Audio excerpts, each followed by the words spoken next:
What's up, guys? Welcome back to the Game 2 rundown from the Sixers-Nets series.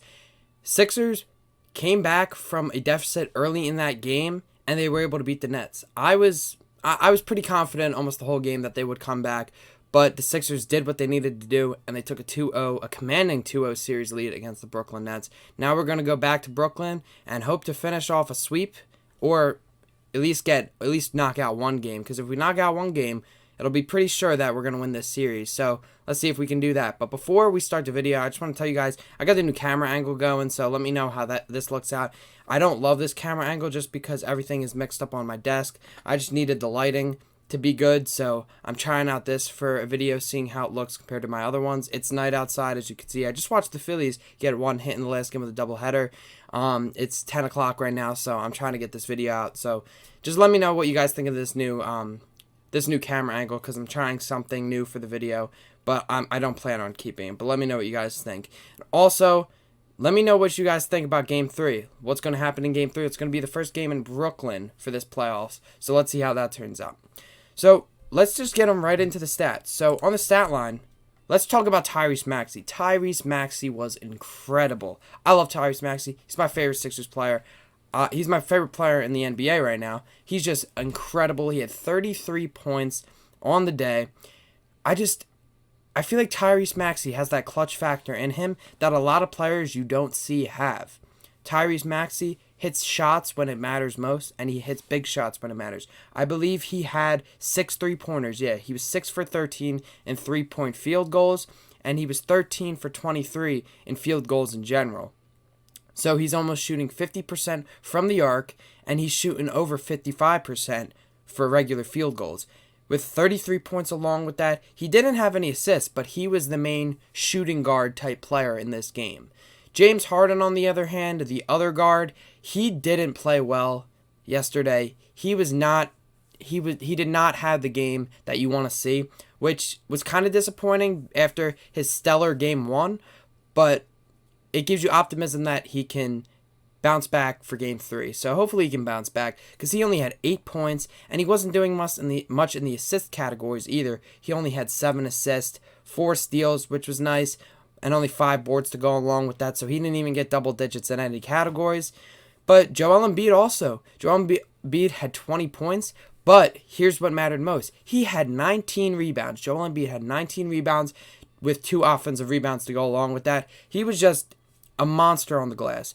This is what you need out of Joel Embiid in the playoffs. You don't need him to get 50 points every game. It would be nice if he gets 50 points, but I would much rather see him get 20 rebounds in a game than have 50 points. I mean, I'm not going to say that because 50 points would be amazing, but that means the rest of the team isn't scoring that much. I would like to see guys like Maxey step up. Tobias Harris also had 20 points. I would like to see them step up instead of Embiid, because that means Embiid can focus more on the glass, focus more on getting steals, focus more on getting blocks. I think he had 3 blocks as well. Yeah, he had 3 blocks in this game, as well as he did have 8 turnovers, which was concerning, but I think a couple of them just came towards the end when he was running out the clock. And also Tobias Harris went for 20 points. He had 12 rebounds, so the Sixers were monsters on the glass. They were getting a lot of rebounds. Tobias Harris had 5 offensive rebounds, which is nice to see, and 2 assists to go along with that. So our starters are playing well. PJ Tucker had no points. He didn't do much, but he was there playing defense yesterday, and that's all you're going to see out of PJ Tucker, really. He needs to be that player that has that scrappy player that has that dog in him, that can go out and play some defense, get some boards. He had 8 boards, 3 assists, 0 points, but I'm not worried about the points as long as he is able to play some defense for us. Now going on to the bench, Jalen McDaniels got some playing time. He got about 20 minutes off the bench. He didn't score, but he was able to get 2 rebounds and 2 assists along with a steal. The bench really didn't do much. The Sixers only had 17 points off the bench, and they were scored by DeAnthony Melton and George Niang. And Paul Reed. George Niang didn't score. It was Paul Reed. My bad. Paul Reed. I also want to talk about Paul Reed because he was amazing yesterday. He got 3 rebounds, and they were all offensive rebounds, and got a steal in there, got 2 blocks. He is going to be a defensive monster when Joel Embiid is off the court. Paul Reed is going to be your big man most of the time when Joel Embiid is off. So if we look at it here, Joel Embiid played 37 minutes, and Paul Reed played 11 minutes. So every minute that Joel Embiid was not on the floor, Paul Reed was getting those minutes. So I really like Paul Reed as the backup center, if you would say, in this lineup, because he does all he can. He tries so hard, and he makes the plays. And that's what you want to see of a guy like Paul Reed, a young guy in the sophomore season. So Paul Reed's going to be really important going down the line in the playoffs.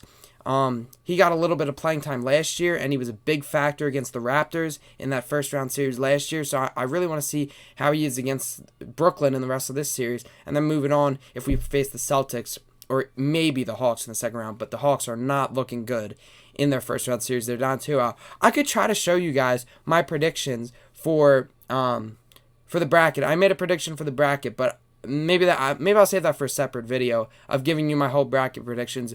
But I'm gonna be totally biased in my prediction, and I had the Sixers going to the finals, beating the Kings in 7. It's completely biased, but I think besides the Sixers beating the Celtics, that was my biased pick. I think everything else should line up. I think if the Sixers beat the Celtics, they're gonna beat the Bucks in the conference finals. If the Celtics series is the only one I'm really concerned about, because the Celtics are just really good and they always seem to have our number. They've always beat us in the playoffs, so I really don't think it's going to be looking good in the second round. But the Sixers that's why this Brooklyn series is really important. They got to play with some fire, and they got to go in and catch the Celtics off guard. So I really hope they can do good in the rest of this series and then face Boston in the next series. But besides that, there's not much we really have to talk about in Game 2. They got down to a deficit. Nets were looking good at the beginning of the game. Cameron Johnson, he had 28 points, and Mikal Bridges had 21. Their players were scoring. Cameron Johnson played 40 minutes. Mikal Bridges played 41. Their starters were getting a lot of the playing time, and so they were fighting. They were fighting, but they ended up losing by a total of 12 points at the end of the game. So it was close. I mean, it was a couple points I believe at the fourth quarter, but the Nets couldn't finish out. The Sixers were just too powerful. The Sixers, they basically wiped the floor with them in that fourth quarter. So that's what you like to see out of the Sixers. But that's mostly going to do it for this rundown. I'm glad you guys were able to stay tuned and watch this. I know it's going to be late when I post this, but I'm trying to get these videos out for you guys. I'm so excited for the rest of the playoffs, and I'm glad I get to get these videos out for you guys. So make sure to leave a like on the video, subscribe so you don't miss anything coming out on the channel, and stay tuned on all things Philly sports. Leave a comment of what you think is going to happen in Game 3, and leave comments what you think about the results in Game 2. But other than that, that's going to do it for me, and I'll see you guys in the next video.